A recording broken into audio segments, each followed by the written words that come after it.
A palpable tension hangs in the air around Buckingham Palace. Will Sarah Ferguson, the Duchess of York, be cancelled due to her connections with heir Jeffrey Epstein? From within the established order, a biographer's insight cuts through the noise. Andrew Harneycore, I. Archinopeers. Loney, a historian of the Yorks, offers his view on the predicament facing King Charles. A sad note echoes as charities distance themselves. The Duchess's 5-year patronage of the Teenage Cancer Trust now hangs precariously. Loney depicts a bleak picture. Fergie, he says, was greedy, naive, and drawn to predators like Epstein, seemingly unaware of the risks. Scandals from the past resurface like a bad dream. The toe-sucking incident and the fake sting where she allegedly offered access to Prince Andrew for £500 loom large. Her 2011 apology now sounds insincere. Ferguson's acceptance of £15,000 from Epstein, a convicted pedophile, is worsened by newly revealed emails. Private messages contradict public statements.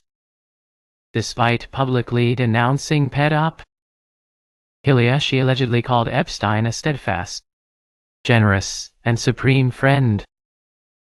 A disturbing defense arises from her side. Her spokesman claims Epstein threatening to destroy the Duchess and her family using Hannibal Lecter-like coercion. Charities scatter seeking to avoid the controversy. Julia's House, a children's hospice, the Allergy Research Foundation, and the Children's Literacy Charity are among those cutting ties. The initial £15,000 payment grows into a huge sum. Sources suggest Epstein's financial involvement was closer to £2 million, more fitting for their social circle. Allegations of ongoing contact deepen the scandal. A witness claims to have seen her at Epstein's New York apartment as late as 2013, years after she claimed to have cut ties. The biographer stresses the gap between her words and actions. This difference, he says, is why charities consider her toxic. Maxwell's testimony adds a new dimension. Ghislaine Maxwell says Sarah introduced Andrew to Epstein in a connection that allegedly gave her a New York residence, paid bills, and valuable contacts. Andrew in turn gained access to the royal family. His status and respectability were allegedly boosted by the association. The temptation to maintain this arrangement was too great. And continued to pay her debts, creating a contradictory friendship. Despite her mistakes, Fergie remains strangely popular. She attended Harry and Meghan's wedding in 2018, a partial return to royal life. Her presence at Sandringham for Christmas in 2023 after decades away suggested a tentative acceptance. She represents a flawed, relatable figure. Unlike Prince Andrew, who is widely disliked, Fergie inspires some affection. But recent events have painted her as a venal grifter. Her charm is undeniable, like a human Labrador, one observer said.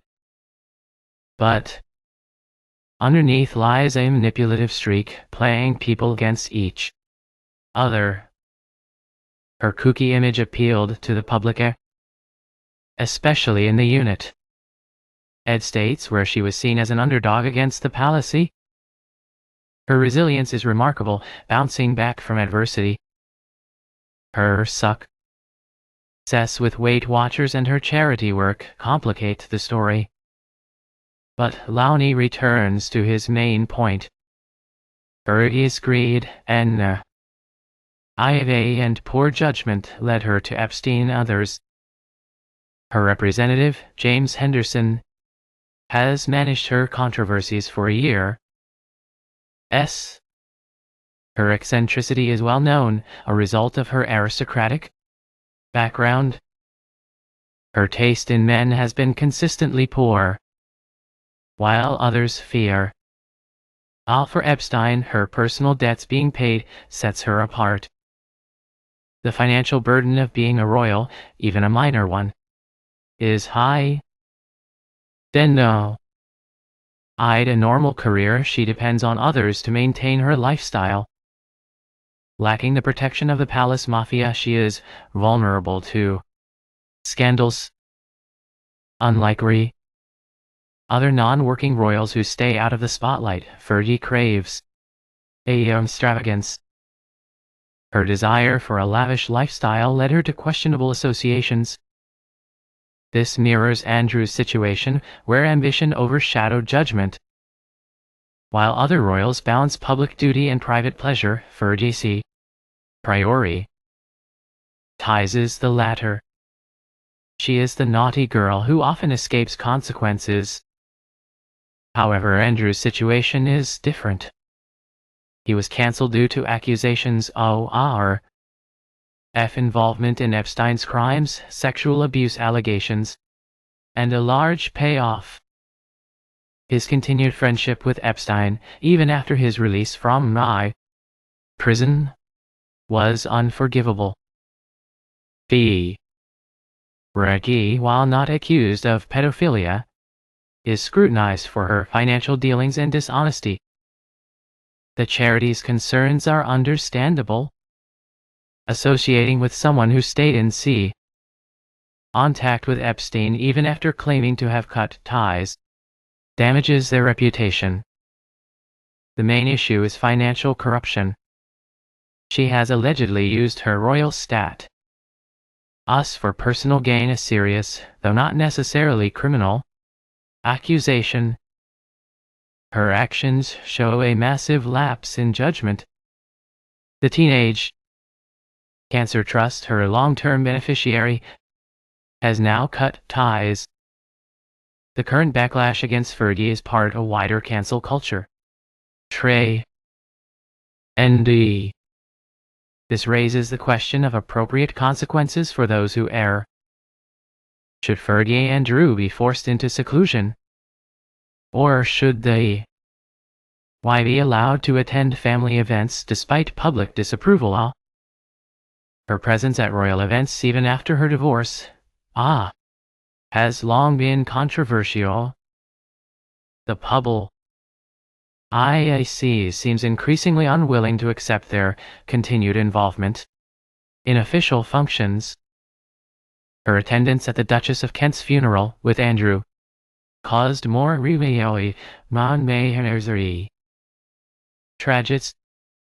Footage of Andrew allegedly joking inappropriately added to the anger. Their desire to be center stage clashed with the solemnity of the occasion. This incident shows their apparent inability to take advice or prioritize in the institution. The biographer emphasizes the serious allegations in his book, The Selman Turk High Court case in 2022 involving unexplained large sums of money paid to her, demands transparency. She has successfully navigated a middle ground, half in and half out, of the royal family.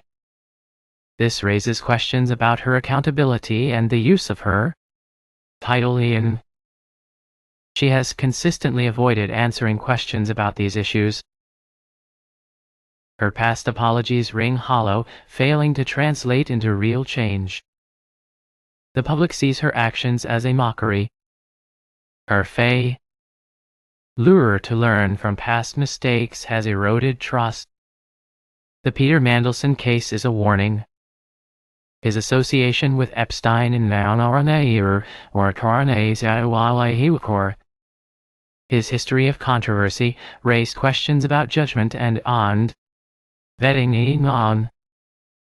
Similarly, Fergie's pattern of questionable behavior cannot be ignored.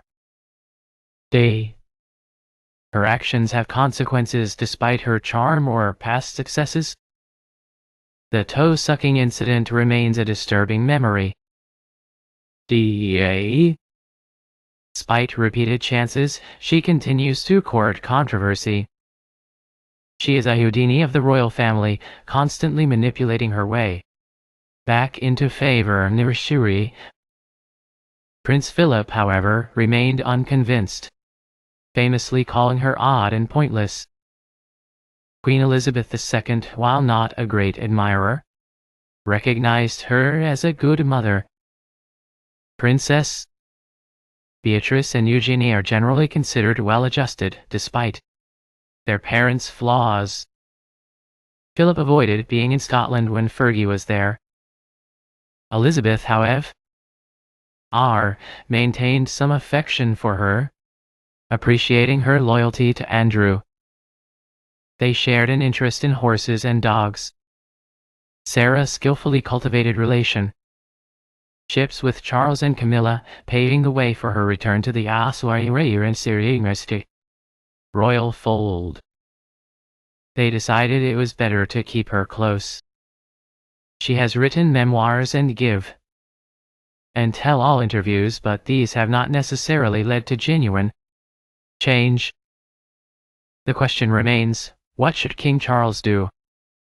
Stripping them of their war titles is possible, though they would keep those acquired through marriage. Evicting them from Royal Lodge is unlikely, given Andrew's long lease and investment. The king faces a difficult decision, balancing sentimentality with the reputation of the monarchy. The Christmas season adds complexity. The king must navigate family dynamics while considering the wider implications of their presence.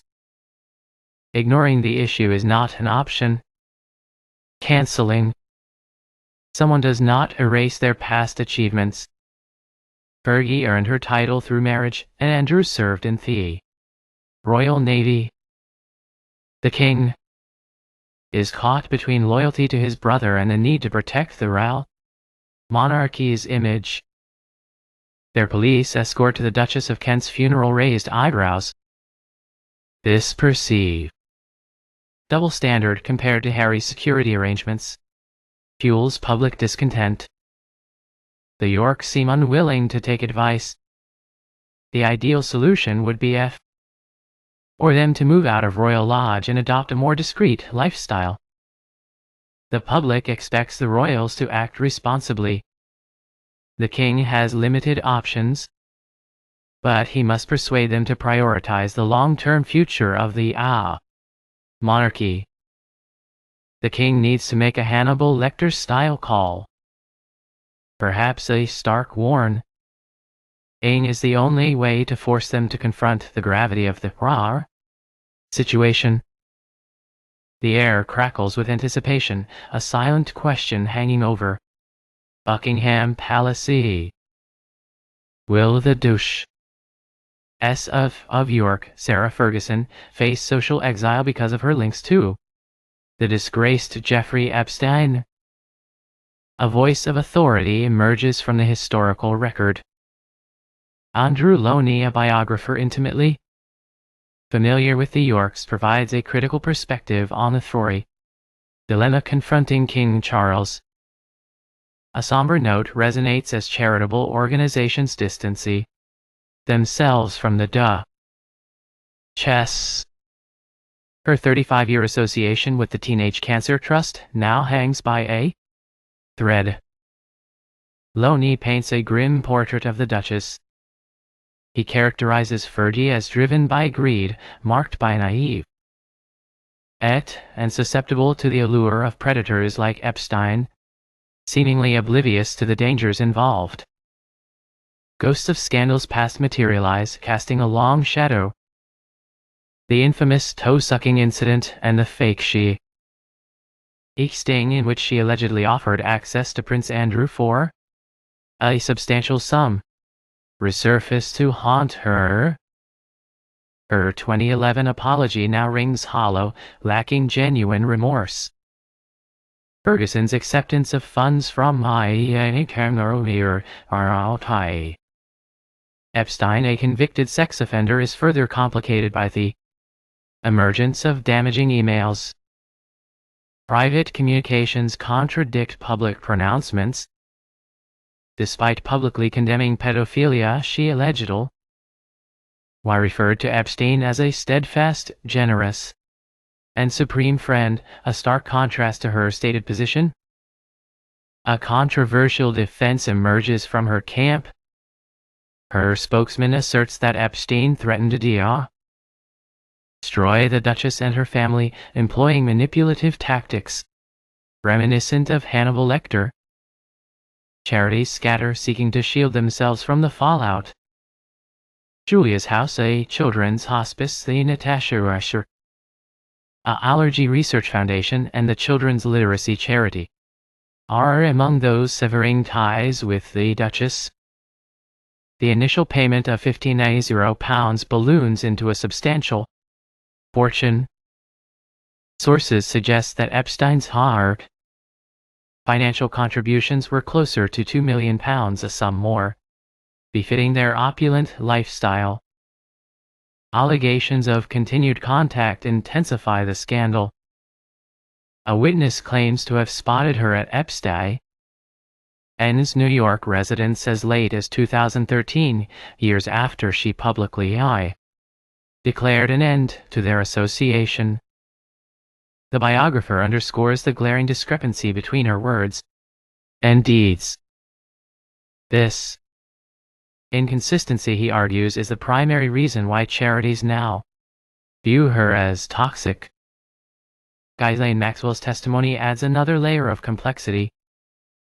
Maxwell alleges that Sarah introduced Andrew to Epstein, a connection that purportedly provided her with a New York residence, paid bills, and access to influential contacts. Andrew, in turn, allegedly benefited from access to the royal family. His standing and reputation were supposedly enhanced by the association. The allure of maintaining this arrangement proved too strong to resist. Epstein continued to settle her debts, fostering a complicated and ethically questionable friendship. Despite her past indiscretions, Fergie retains a surprising level of public support. She attended Harry and Meghan's wedding in 2018, marking a partial return to royal circles. Her presence at Sandringham for Christmas in 2023, after decades of absence, hinted at a tentative acceptance. She embodies a flawed yet relatable figure. In contrast to Prince Andrew, who is largely unpopular, Fergie elicits a degree of affection. However, recent events have cast her in a less favorable light, portraying her as a venal grifter. Her charm is undeniable, likened to that of a human Labrador by one observer. However, beneath the surface lies a manipulative streak, a tendency to pit people against each other. Her kooky persona resonated with the public, particularly in the Frasier's United States. She was often perceived as an underdog battling the rigid confines of the palace. Her resilience is remarkable, her ability to bounce back from adversity a testament to her determination. Our success with Weight Watchers and her involvement in charitable endeavors further complicate the narrative. However, Lowney reiterates his central argument. Fergie's greed, naivete, and flawed judgment lay her down a dangerous path, culminating in her association with Epstein and others of his ilk. Her representative, James Henderson, has skillfully managed her controversies for many years. Her say eccentricity is well documented, a product of her aristocratic background and unconventional upbringing. Her taste in men has been consistently questionable, marked by poor choices and questionable judgment. While others may have been deceived by Epstein, her acceptance of personal debt payments sets her apart. The financial pressures of being a royal, even a minor one, are considerable. Denied the opportunity to pursue a conventional career, she relies on others to sustain her extravagant lifestyle. Lacking the protection of the palace mafia, she is particularly vulnerable to scandals and public scrutiny. Unlike other non-working royals who maintain a low profile, Fergie craves attention and extravagance. Her desire for a lavish lifestyle led her to forge questionable alliances. This mirrors Andrew's situation, where ambition overshadowed prudence and ethical considerations. While other royals strive to balance public duty with private pleasure, Fergie often prioritizes the latter. She is the naughty girl who frequently escapes the consequences of her actions. However, Andrew's situation is markedly different. He was effectively cancelled due to accusations of involvement in Epstein's crimes, allegations of sexual abuse, and a substantial financial settlement. His continued association with Epstein, even after his release from release from prison, was deemed unforgivable. Fergie, while not accused of pedophilia, faces intense scrutiny for her financial dealings and perceived dishonesty. The concerns of charitable organizations are entirely understandable. Associating with someone who maintained contact with Epstein, even after claiming to have severed ties, poses a significant reputational risk. The core issue is financial impropriety. She is accused of exploiting her royal saint is for personal enrichment, a serious though not necessarily criminal, offense. Her actions demonstrate a profound lapse in judgment and ethical awareness. The GE Cancer Trust, her long-term beneficiary, has now severed its relationship with her. The current backlash against Fergie is part of a broader societal trend of cancel culture.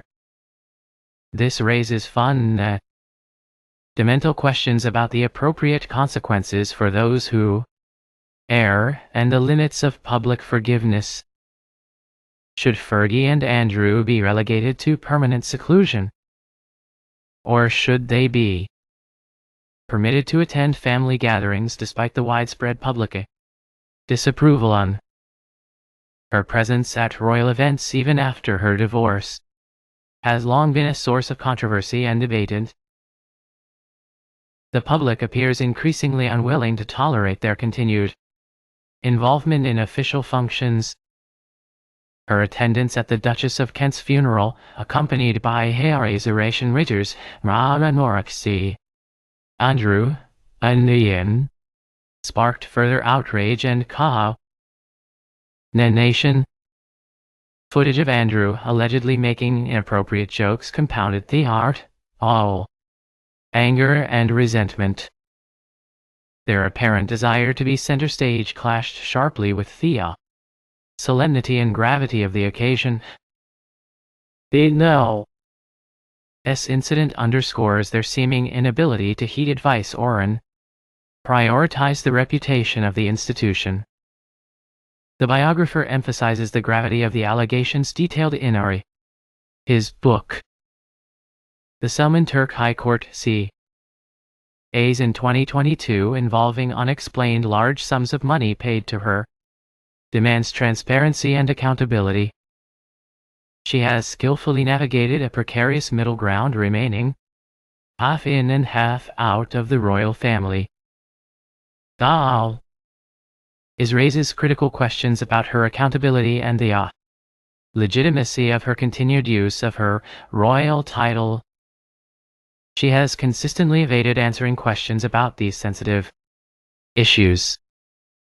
Her past Apollo Guy's ring hollow, failing to translate into tangible changes in her behavior or genuine remorse. The public perceives her actions as a mockery of their values and their expectations. Her failure to learn from past mistakes has eroded trust and fueled resentment. The Peter Mandelson case serves as a cautionary tale. His association with Epstein, coupled with his history of controversy, raised serious questions about judgment and vetting processes. Similarly, Fergie's pattern of questionable behavior cannot be dismissed or ignored. Her actions have consequences regardless of her charm or past successes. The toe-sucking incident remains a deeply disturbing memory, a symbol of her recklessness and disregard for royal protocol. Despite repeated opportunities for redemption, she continues to court controversy and attract negative attention. She's a Houdini of the royal family, constantly manipulating her way back into favor and evading lasting consequences. Prince Philip, however, remained unconvinced of her sincerity, famously dismissing her as odd and pointless. Queen Elizabeth II, while not a great admirer, recognized her as a devoted mother to her daughters. Princess Beatrix and Eugenie are generally regarded as well-adjusted, despite the flaws and controversies surrounding their parents. Philip actively avoided being in Scotland whenever Fergie was present. Elizabeth, however, maintained a degree of affection for her, appreciating her loyalty to Andrew. Her efforts to maintain family ties. They shared a common interest in horses and dogs, bonding over their shared love of animals. Sarah skillfully cultivated relationships with Charles and Camilla, paving the way for her eventual return to the royal fold. They ultimately decided that it was better to keep her close within their sphere of influence. She has written memoirs and given tell-all interviews, but these have not necessarily led to genuine self-reflection or lasting change. The fundamental question remains, what course of action should King Charles pursue? Stripping the surrogate of their titles is a possibility, although they would retain those acquired through marriage. Evicting them from Royal Lodge is highly unlikely, given Andrew's high long-term lease and significant financial investment in the property.